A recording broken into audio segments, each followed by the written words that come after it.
किसी ने बड़े कमाल की बात कही है कि एक मक्खी अगर सब्जी के तराजू पर बैठ जाए तो ज्यादा फर्क नहीं पड़ता है, लेकिन वही मक्खी अगर एक सोने के तराजू पर बैठ जाए तो उसकी कीमत 10,000 रुपए हो जाती है। हमारा मूल्य दूसरों के मूल्य से भी निर्धारित होता है, इसलिए संगत सुधारना शुरू कीजिए।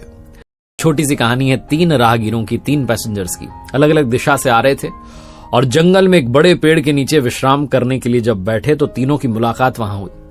तीनों आपस में जानकारी बढ़ा रहे थे, कहां से आए हो, कहां जा रहे हो, क्या करते हो, ये वो।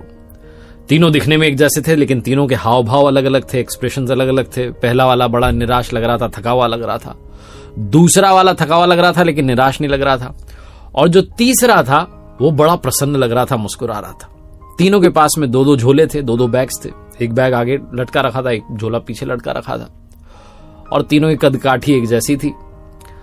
तीनों की बातचीत चल रही थी, तभी इनकी नजर पड़ती है कि सामने की तरफ एक जो पेड़ था उसके नीचे एक महात्मा जी बैठे हैं और वो इन तीनों को देख करके मुस्कुरा रहे हैं। पहले तो इन्होंने इग्नोर किया, फिर इनको लगा कि महात्मा जी तो मुस्कुराए जा रहे हैं हमें देख देख के, ऐसी क्या बात हो गई। तो तीनों अपनी जगह से उठे और गए, महात्मा जी को प्रणाम किया और कहा, महाराज आप हमें देख करके हंस क्यों रहे हो? हम कोई जोक कर रहे हैं, मजाक कर रहे हैं, आपको हमें देख करके हंसी क्यों आ रही है? हम दिखने में बेढंग से हैं, क्या दिक्कत है?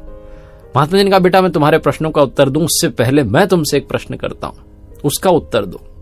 मेरा प्रश्न ये कि तुम तीनों के पास में 2-2 झोले, अगर मैं तुमसे कहूं कि लोगों की अच्छाई को एक झोले में रखना है, बुराई को एक झोले में रखना है, तो तुम कौन से झोले में क्या रखोगे?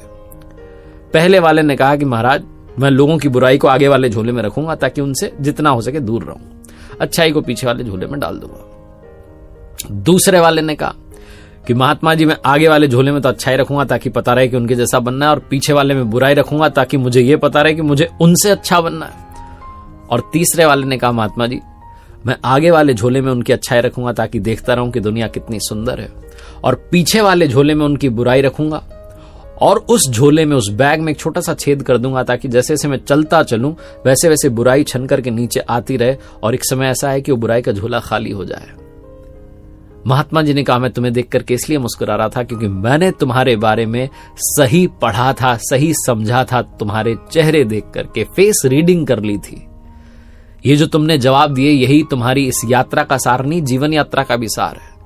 पहले वाले यात्री जो भाई साहब कह रहे हैं कि मैं आगे वाले झोले में तो बुराई रखूंगा ताकि जितना हो सके दूर रहूं, ये थके हुए दिख रहे हैं, निराश दिख रहे हैं, इस यात्रा में थके हुए निराश दिख रहे हैं और जीवन की यात्रा में भी थक चुके हैं, निराश हो चुके हैं, नेगेटिविटी के साथ हैं, उसका हाथ ही नहीं छोड़ रहे हैं, नकारात्मकता इनको घेर चुकी है, कह रहे हैं मैं लोगों से दूर रहूंगा।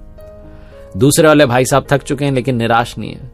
ये थक इसलिए गए क्योंकि आगे के झोले में अच्छाई रखेंगे, लोगों की तरह बनना चाहते हैं, लेकिन पीछे बुराई रखेंगे, लोगों से अच्छा बनना चाहते हैं। और जब आप ज्यादा अच्छा बनना चाहते हैं और बेहतर करना चाहते हैं तो आप थक जाते हैं।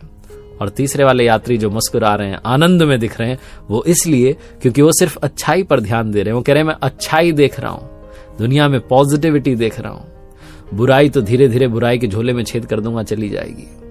लोगों में अवगुण खोजते रहेंगे तो एक दिन पता चलेगा कि अवगुण आप में था। इसीलिए दूसरों में आपको, हर किसी में अगर आपको कमी दिखाई दे रही है तो कमी आप में है, दूसरों में नहीं है।